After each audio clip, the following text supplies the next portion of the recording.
Yes, brother. I wanted to ask you about your, a question about the title of the lecture. I know there's another question that I would ask, and the title of the lecture, if I remember correctly, was Islamic Solutions to Crisis in America.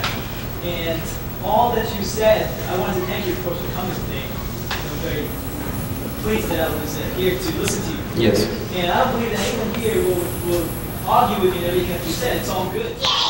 They are non-Muslims. And being Muslims, there is nothing at all that I can argue with you about. But taking a back stand, though, were I to be a non-Muslim, and I listened to what you said, and perhaps what you said in other places. And Sheikh went to this city, and he said, why did we look at Islam as a package deal? So like this, I got something to sell, and you got something to buy. And what could you sell that they don't already have? And in reference to, I remember already your reference to the cure as well as the in opposition to the suppression. You know, I remember your Advil, Tylenol example. But what I'm specifically asking about is, there are God-believing people in this country, I'm sure, non-Muslims, Jews, and Christians, and whoever.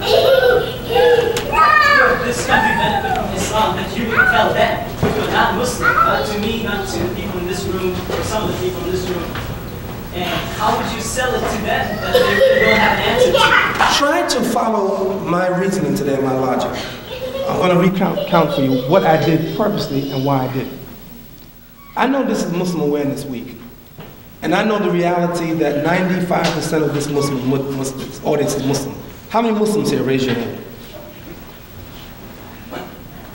Okay, let me make it easy. How many non-Muslims? 1, 2, 3. Okay, I counted 3 non-Muslims. I know the reality.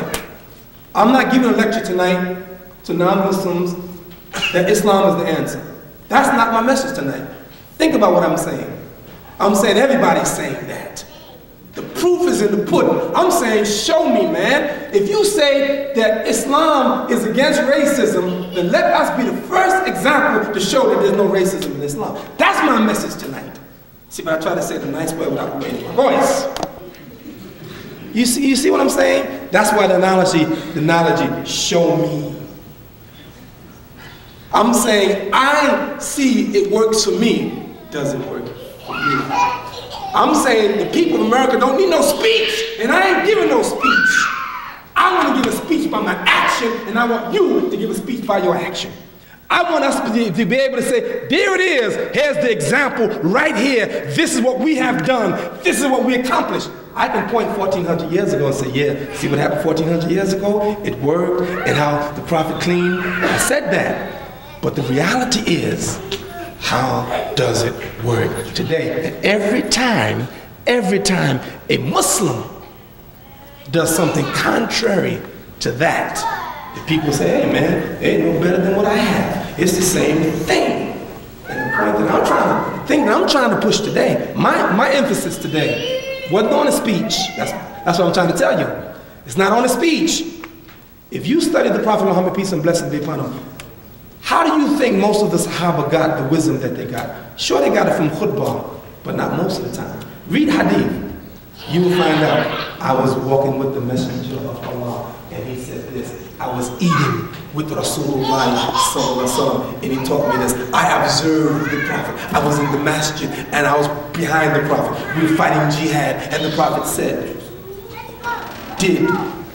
I submit to you tonight that you will never become a great leader until you first become a great follower. Every great Sahaba you see, great were great followers.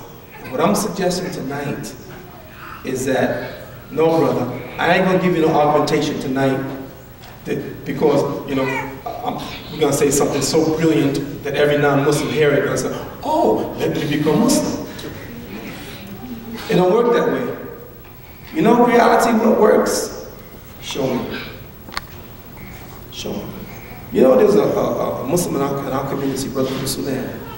Now, he was interested in a non-Muslim woman. He wanted to marry her. He went to her and said, listen, I like to marry her. You know what she told him? She said, look, I like you. I would even marry you, but don't talk to me about this Islam. To my amazement, he said yes. And he married her. And you know what? He did just that. Every morning that man got out of his bed and went to the masjid for prayer. And after a few days, she said, look, man, where you be going every morning? He said, listen, I go to the masjid for prayer, but I promise you I ain't talking about Islam and I ain't talking about it. The month of Ramadan came, he wasn't eating food. He said, listen, you don't like my food anymore? He said, okay, it's fine, but this is a month for fasting. But that's Islam and I can't talk to you about that. So I'm not going to talk to you about it. Long story short, this is true, This sounds like one of those things that you make up, but it's true. Long story short, this woman went out shopping one day. And she was so curious about this Islam and her husband's character. She went to the masjid and asked the imam about Islam. And she called her husband from the house, from the masjid, and said, listen, I've just now taken shahada. And she became a Muslim. The reality is, man, see, if the American people saw great examples among us, you'd be surprised. I think many of them more will become Muslim. I really believe that. I can tell, we can talk about the doctrine of Islam and what's the difference between Christianity and Judaism and Islam. We can do all of that. I choose not to do that. That's not my approach. Thanks a lot. Listen, do you all expect to get dinner tonight? Sorry. We do have some refreshments.